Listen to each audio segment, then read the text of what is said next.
మీరు చూస్తున్న ఈ ఆలయం ధ్యానముద్రలో స్వయంభుగా వెలిసిన శ్రీ ఆంజనేయ స్వామి అవతరించిన క్షేత్రం. ఈ ఆలయం పురాతన దేవాలయాల్లో ఒకటి. ఆంజనేయ స్వామి భక్తుల పాలిట పెన్నిది. నిత్యం రామధ్యానంలో ఉండే ఆయనను స్మరిస్తే అన్ని రకాల భూత, ప్రేత, పిశాచ భయాలను పోగొడతాడు. ధ్యానముద్రలో స్వయంభుగా వెలిసిన శ్రీ ఆంజనేయ స్వామి అవతరించిన క్షేత్రమే హైదరాబాద్‌లోని కర్మన్ ఘాట్ ఆలయం.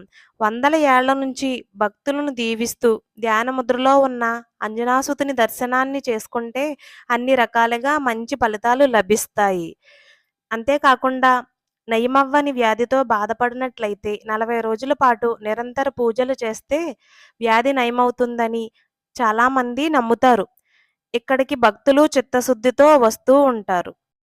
ఇక్కడ స్వామివారు కోరిన కోరికలు నెరవేరుస్తారని భక్తుల నమ్మకం.